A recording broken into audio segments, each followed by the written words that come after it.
بسم الله الرحمن الرحيم ولا حول ولا قوة إلا بالله العظيم أحمدك ربي حمد الشاكرين وأسلي وأسلم على خير الحادي والسراج المنير وإمام المتقين صلوات ربي وتسليماته عليه قال الله واصدق القائل في كتابه العظيم بعد أن نقول بسم الله الرحمن الرحيم الحمد لله الذي أنزل على عبده الكتاب ولم يجعل له عوجا رب اشرح لي صدري ويسر لي أمري واحلل عقدة من لساني يفقه قولي السلام عليكم ورحمة الله وبركاته هذه برنامجكم كتاب ربك رمضان مبارك رمضاناችሁ የተባረከ እንዲሆን ዱዓዬ ነው ይህ كتاب ربك የተሰኘው ፕሮግራማችን ክፍል 3 ነው ሱረቱ ካፍን እየቃኘን እንገኛለን كتاب ربك የጌታህ መጽሐፍ ተብሏል የጌታችንን መጽሐፍ እየቃኘን እንገኛለን የሱረቱ ካፍን ተበሩክ አላህ እንዲሰጠን ዱዓዬ ነው ረመዳናችንንም በሱረቱል ካፍ እንዲያደምቅልን እንዲባርክልን እንዲሁ ዱዓዬ ነው አሚን ያ ረብል ዓለሚን ሱረቱ ካፍ የመጀመሪያውን አያ ዛሬ ማብራራት እንጀምራለን አልহামዱሊላህ ምስጋና ለአላህ የተገባው ይሁን الذي انزل على عبده الكتاب በባሪያው ላይ መጽሐፍን ያወረደ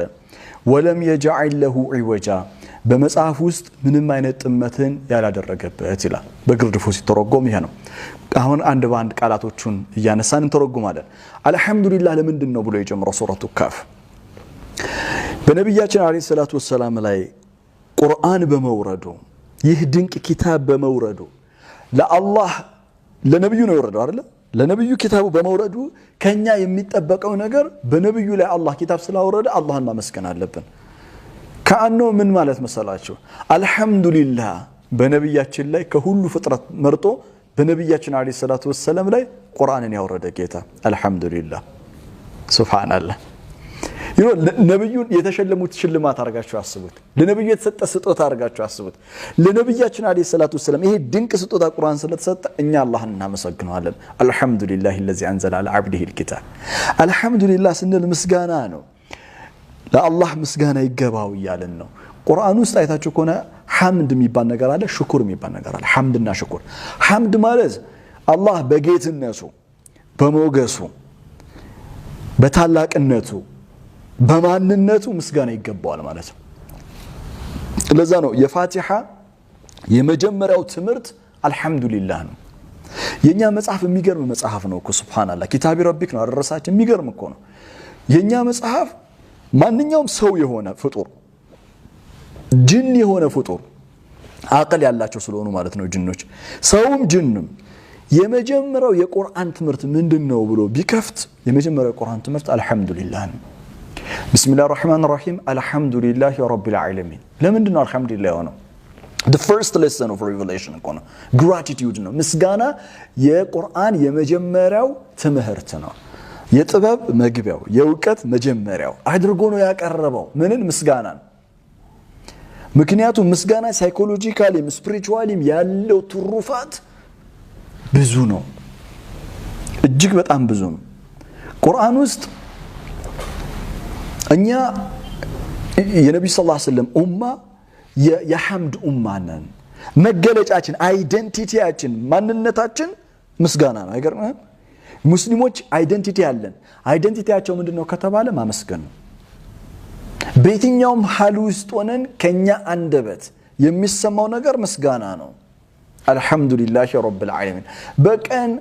17 ጊዜ ነው ፋቲሃን ቀርተን 5 ጊዜ ሰላትን እንሰግድ አልহামዱሊላህ ብለን አላህን እናመሰግነው ለምን የኛ አይደንቲቲያችን ማንነታችን ምስጋና ስለሆነ ቁርአን ውስጥ ሐምድ አለ ሽኩር አለ ብያቸዋለሁ ሐምድ በጌትነቱ የሚገባው ነው ሽኩር ምንድነው ዳይመን ሽኩር يتعلق بالنعمه ሁሉ ጊዜ ስለ ሽኩር ቁርአን ውስጥ ካያችሁ ከሆነ ጸጋ ጋር የተሳሰረ ነው ሽኩር ከጸጋ ጋር የተሳሰረ ሆኖ እናገኘዋለን ምሳሌ ልስጣችሁ ሱረቱ النحل ቀርታ ሱረቱ النحل ምዕራፍ 16 ቁጥር 78 ላይ ሄዳችሁ والله اخرجكم من بطون امهاتكم لا تعلمون شيئا ምንም የማታውቁ ስትሆኑ አላህ እናንተን ከናታችሁ ማህፀን አወጣችሁ ይላል لا تعلمون شيئا ምንም የምታውቁ ነገር አልነበረም وجعل لكم السمع መስሚያ ጆሮን አረጋላችሁ والابصار መመልከቻ አይንን አላህ አደረገ والافئده ማስተዋያ ልቦናን አረጋላችሁ لعلكم غايه ምንድነው መጨረሻው لعلكم ተሽኩሩን እንድታመሰግኑ አያችሁ ለዓለኩም ተሽኩሩን ያለው ሽኩር ምክንያቱም ስለ ኒዕማ ስለነገረን ምንም ነገር ማናቅ ስንሆን ከእናታችን ሆድ ያወጣን እሱ ነው ኒዕማ ነው መፈጠራችን ኒዕማ ነው ህይወት ኒዕማ ነው ህይወት ጸጋ ናት መስማት ጸጋ ነው ማየት ጸጋ ነው በልቦና ማስተዋል ጸጋ ነው ለዚህ ሁሉ ጸጋ ደግሞ ከኛ የሚጠበቀው ሽኩር ነው ለዓለኩም ተሽኩሩን አለ ሱብሃንአላህ it's beautiful ነው ሽኩር ነው አሁን ተመልከቱ ቢስሚላሂር ረህማኒር ረሂም አልহামዱሊላሂ الذي انزل አወረደናል ያወረደ على عبده በባሪያው ላይ الكتاب በባሪያው ላይ ያላቸው ነብያችን ነው አለይሂ ሰላቱ ወሰለም لم يقل انزل على نبيه او انزل على رسوله او انزل على حبيبه አላለም አላህ እንደዛ በመልእክተኛው ላይ በነብዩ ላይ አላለም በወዳጁ ላይ ቁርአንን አወረዳል ባሪያው ነው የሚለው ባሪያ ነው it's beautiful ነው በባሪያው ላይ መጽሐፍን ያወረደ ነው you know the concept of slavery ይሄ የዑቡድያ ኮንሴፕት ቁርአን የሚገርም ኮንሴፕት ነው ያለው ነብያችን አለይሂ ሰላቱ ወሰለም አንዘላ على عبده الكتاب ሚለውን ያብራራ ነው ነብያችን አለይሂ ሰላቱ ወሰለም አላህ ዘንዳ ትልቅ ማዕረግ ያላቸው ትልቅ የተሰጣቸው ታይትል ባሪያ የሚለው ነው ባሪያ የሚለው ከነብይነት ከረሱል የበለጠ አላህ ዘንዳ ተወዳጅ የሆነው መጠሪያ ለነብዩ ሰለላሁ ዐለይሂ ወሰለም ባሪያ የሚለው ነው አብዲ ነው አንዘላ على عبده ሱብሃንአላህ ለዛ ነው በጣም ወሳኝ የሆኑ የቁርአን ጥቅሶች ላይ ነብዩ ሰለላሁ ዐለይሂ ወሰለም በተመለከተ አላህ ባሪያ ብሎ ነው የሚያወሳቸው ሱረቱል ኢስራን ተመልከቱ ሱረቱ ኢስራ ከሱረቱ ካፍ ጎረቤት ነው ምዕራፍ 17 ላይ ሲጀምር ምን ይላል ቢስሚላሂር ረህማኒር ረሂም ሱብሃነለዚ أسرى بعبده ليلا من المسجد الحرام إلى المسجد الأقصى ጥራት የተገባ ይሁን ባሪያውን ከቤተ الحرم ወደ ቤተ المقدس በሌሊት ጉዞ እንዲያደርግ ያደረገው ጌታ ጥራት ይገባው ማንን ባሪያውን ሱብሃነለዚ أسرى بعبده ነው የሚለው ነብዩ ሰለላሁ ዐለይሂ ወሰለም ወደ ላይ ከፍ ብለው ኢስራ ወልሚዕራጅ ሲያደርጉ ባሪያ ነው የተባሉት ከዛም እኮ ወደ ላይ እኮ ሄደው ምንድነው ይዘው የመጡት የመጨረሻ ሱረቱል ካፍ ሁለት አያቶችን አይደል ይዘው የመጡት ስለዚህ ሪቪሌሽን ተቀብለው ነው የመጡት የቁርአን አያቶች ተቀብለው ነው የመጡት ሚዕራጅ ካደረጉ በኋላ ሲመለሱ አያቶች ይዘው ነው የመጡት ስለዚህ አያቶችን ለመቀበል ወደ ላይ ከፍ ባሉ ጊዜም ባሪያ ተባሉ ኪታቡ ራሱ ተጉዞ ደግሞ ወደሳቸው በመጣ ጊዜ አልহামዱሊላሂ الذي انزل على عبده በባሪያው ላይ ያወረደዋል ኪታብ ሊቀበሉ ወደ ላይ ከፍ ሲሉም ባሪያ ናቸው ኪታቡ ራሱ ወደሳቸውም ሲመጣ ባሪያ ናቸው ለዛ ነው ሱረቱል ነጅም ምዕራፍ 53 ቁጥር 10 ላይ فاوحى الى عبده ما اوحى الى ሚዕራጅ ካደረጉ በኋላ ያው ሱረቱል ነጅም ሚዕራጅ ማድረጋቸው ነው የምታወሳው ሱረቱል ኢስራ ደግሞ የመጀመሪያው አያ የሚያወራው የሌሊቱ ጉዞ ከቤተል ሐረም ወደ ቤተል መቅዲስ ማድረጋቸው ነው ስለዚህ ነጅም ላይ ሚዕራጅ ማድረጋቸውን ሲገልጸን አላህ ሲገልጽልንና ሚዕራጅ ባደረጉበት ጊዜ ከጌታ ዘንድ ወህይ ሪቪሌሽን እንደተሰጣቸው ሲነግረን فاوحى الى رسوله فاوحى الى نبيه አይደለም የሚለው فاوحى الى عبده ما اوحى አይገርማችሁም በዛ ሐድራ ከሲድረተል ሙንተሃ በኋላ ባለው ሐድራ ሆነው ባሪያ ብሎ ነው የጠራቸው የሱረቱል በቀራ ሁለት አያቶች 285ኛውና 286ኛው አያቶች ይዘው የመጡት እዛ ወረደላ በዛ በተሰጣቸው መለኮታዊ መገለጽ ነው ለማንኛውም አልከላም ምን ከንግግሬ መቅሰድ መፈልገው ነጥብ ምንድነው ትልልቅ ጉዳዮች ላይ አላህ ነብዩን ባሪያ ሲላቸው እናያለን ለምሳሌ ሱረቱል ፉርቃን ነው ምዕራፍ 25 ቁጥር 1 ላይ ተባረከለዚ ነዘለ الفرقان على عبده በባሪያው ላይ ፉርቃንን ያወረደው ጌታ አያችሁ ስለዚህ ባሪያ ተብሎ ነብዩ ሰለላሁ ዐለይሂ ወሰለም አላህ ዘንድ መጣራታቸው it's a very unique የሆነ ልዩ የሆነ ታላቅ የሆነ ማዕረግ ነው ለዛ ነው እኮ ለአላህ እኛ ለአላህ ባሪያ ስንሆን ነፍሳችን ከእስር ነፍሳችን ከፍጡር ባርነት ነፃ ነው የምትወጣው አላህን መገዛት ባርነት ማለት ከሌሎች አስተሳሰባዊ ሊሆን ይችላል መንፈሳዊ ሊሆን ይችላል ማንኛውም እስሮች ነፃ መውጣት ነው ነፃ መውጣት ያለው የሰው ልጅ ነፃ የሚወጣው ጂኒም ሆነ ሰውም ነፃ መውጣት የሚችለው አላህን የተገዛ ቀን ነው ለአላህ ባሪያ የሆነ ጊዜ ነው ለነብያችን አለይሂ ሰላቱ ወሰለም አላህ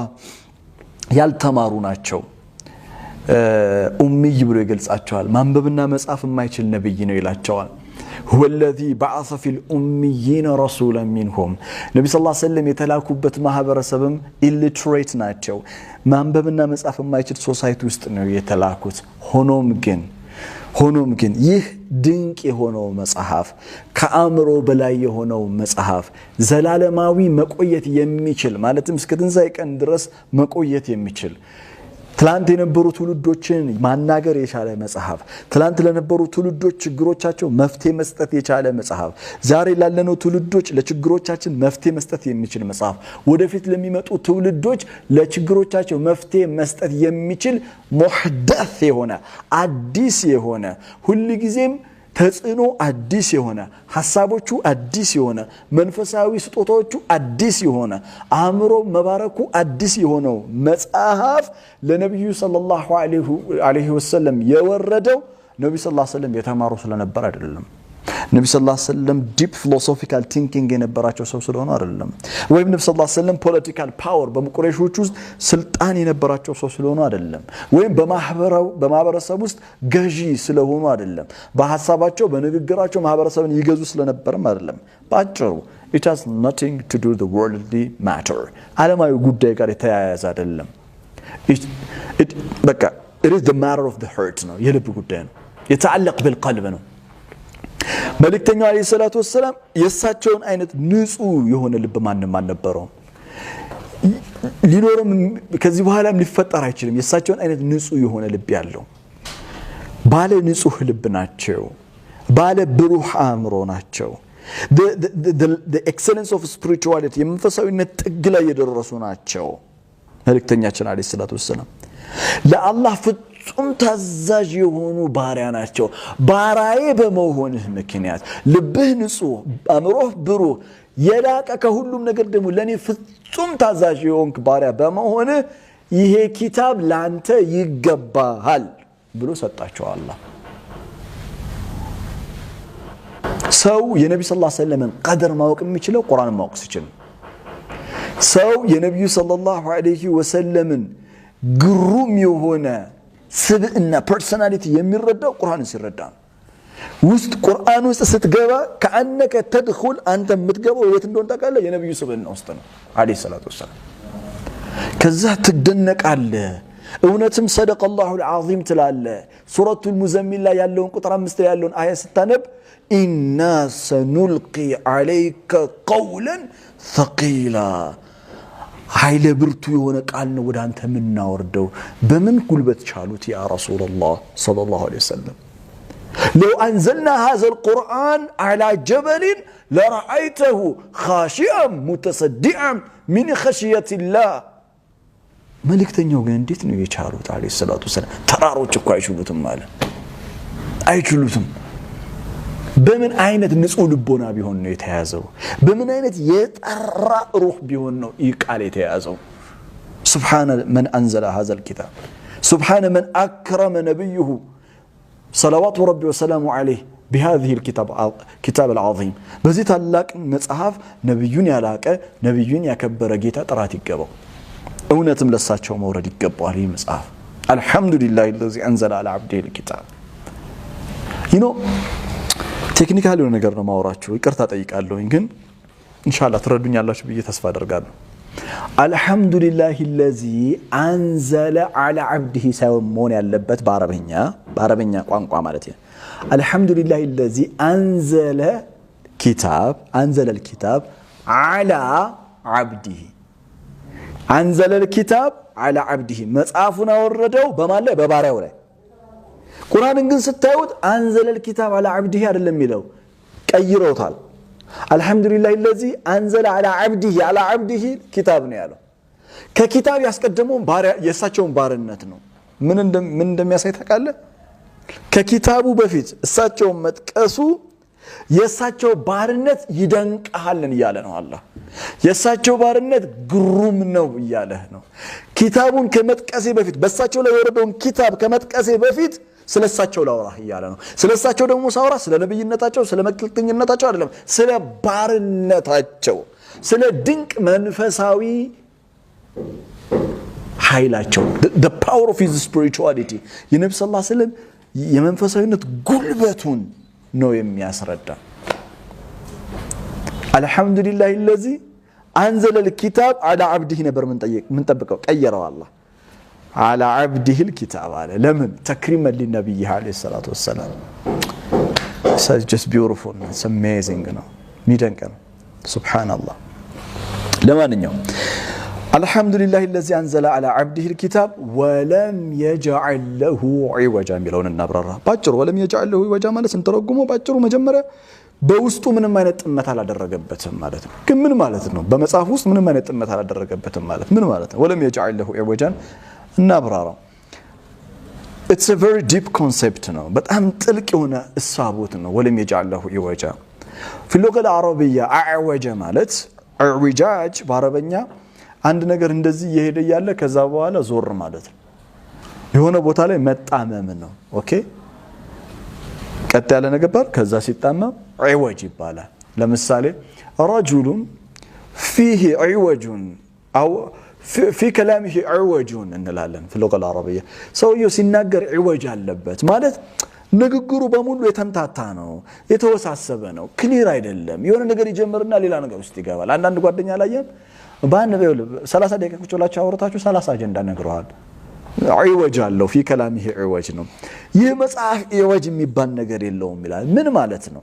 በመጽሐፉ ውስጥ ውስብስብ የሆነ ላንተ ግራ የሚያጋባ ነገር የለም ለምን بسم الله الرحمن الرحيم الف لام را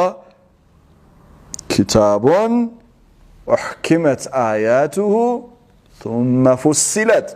سوره الحج ምዕራፍ 11 ቁጥር 1 ላይ ይህ መጽሐፍ كتابun احكمت اياته አያቶቹ well organized የሆኑ ናቸው አንዱ አያ ከሌላኛው አያ ጋር ሲከታተል እርስ በርሱ በጣም ቢዩቲፉል የሆነ ፔይንቲንግ ያለው በጣም ቢዩቲፉል የሆነ ስትራክቸር ያለው የሚያምር ህንጻ ዲዛይን የተደረገ አርኪቴክቸራል የሆነ ነው በውስጡ عوج የለበትም ወለም يجعل له عوجا ሌላው عوج ማለት ፊግራቲቭሊ ካየነው ፊግራቲቭሊ ወይም በፈሊጣዊ ንግግር ምን ማለት ነው በዚህ መጽሐፍ ውስጥ ያሉ ፕሪንሲፕሎች ቁርአን እሴቶች አሉት እንደምታውቁት በመጽሐፍ ውስጥ ያሉ እሴቶች የሞራል አስተምሮቶች አይቀየሩም ዓለማችንን ካየነው ግን ዓለማችን ሁሉ ጊዜ እየተቀየረች ነው የዓለም ፍልስፍና ይቀየራል የዓለም ፖለቲካ ይቀየራል የዓለም ማህበራዊ ህይወት ይቀየራል የዓለም ባህላዊ ህይወት ይቀየራል በእርግጠኝነት የምነግራችሁ የዛሬ 30 አመት አሁን የምታቋት ኢትዮጵያ አትሆንም በሁሉም አይነት አስተሳሰብ ይቀየራል ለምን it's the nature of the world ነው የዓለም ባህሪው ነው ጸባዩ ነው የዛሬ 50 አመት ሌላ አይነት ኢትዮጵያ ነው የምታዩት ወደ ኋላ መለስ ብለን ሀገራችንን ብናይ በሁሉም አይነት እሴት እኮ ነው በሁሉም አይነት አስተሳሰብ የዛሬ 100 አመትና አሁን ያለንበት አንድ አይደለም ተቀይሯል የዛሬ 100 አመት የነበሩ ወጣቶችና አሁን ያለው ወጣት አንድ አይደለም አስተሳሰቡ ላይፍ ስታይሉ ኢቭን ጸጉር አቆራረጡ ራሱ ነገሮች ይቀየራሉ ዓለም በሚቀየርበት በፍጥነት ሁሉ ነገሮች በሚቀየሩበት ዛሬማ ሞራሊቲ የሚባለው ይሄ ስብዕናችንን በተመለከተ morality has been changed through time በጊዜ ሂደት even morality እየተቀየረ ያለበት ዘመን ነው ብዙ ነገሮች እየተለወጡ ነው ቁርአን ወለም يجعل له عوجا ማለት ምንም እንኳን ፖለቲካዊ ለውጥ ቢኖር በአለም ላይ ማህበራዊ ለውጥ ቢኖር አስተሳሰባዊ ለውጥ ቢኖር ፍልስፍናዊ ለውጥ ቢኖር ባህላዊ ለውጥ ቢኖር ቁርአን ግን እሴቶቹን ሞራላዊ አስተምሮቶቹን ቲዮሎጂውን ማለትም ስለ መለኮቱን ስለ ስነ መለኮት የሚያስተምረው በሌላ አባባል ስለ አቂዳ ስለ ሸሪዓውን በተመለከተ has no deviation አይወጅ የሚባል ነገር የለም ወላጆችህን አክብራቸው የሚል አስተምሮት በኖህ ዘመን ነበር ይሄው በ2000 ምናምንም በእኛ ዘመን የሚሰራ አይቀየርም ተመሳሳይ ነው አይ አሁን እኮ ዘመኑ ተቀይሯል ወላጅና እኮ ልጅ እኮ እኩል ማውራት የሚችሉበት ዘመን ጀምሯል ተብሎ አይቀየርም ታይም ስለተቀየረ አስተምሮቱ እሴቱ የሚቀየር አይደለም ታይምለስ የሆነ በጊዜ የማይገደብ እሴታዊ አስተምህሮቶች በጊዜ የማይገደብ ስልጣኔ ስለተቀየረ ተብሎ የማይቀየር ፍልስፍናዊ ሐሳብ ተቀይሯል ተብሎ የማይቀየር የሆነ መጽሐፍ ነው ወለም يجعل له عوجا ታዲያ ይሄ عوج የሌለበት መጽሐፍ ሰዎችን ወዴት ይመራል ካልከኝ ቀይመን ቁጥር 2 ላይ በሚቀጥለው ክፍለ ጊዜ ስንመጣ ኢንሻአላህ ቀይመን የሚለው ምን እንደሆነ እናብራራለን عوج የሌለበት መጽሐፍ አላህ ስለሰጠን ውስጡ ያልተዘበራረቀ ሐሳቦቹ የማይፋለሱ ይልቁንም ውብ የሆነ ስትራክቸር ያለው የሆነ መጽሐፍ ስለሰጠን አላህ ይህ መጽሐፍ ዘመን ተሻጋሪ የሆነ እኛንም የሚያሻግር የሆነ መጽሐፍ አላህ በባሪያው ላይ አውርዶ ለኛ በውርስ መልክ ስለሰጠን የምንለው አንድ ነገር ነው አልহামዱሊላሂ الذي انزل على عبده الكتاب ولم يجعل له عوجا بارك الله لي ولكم والسلام عليكم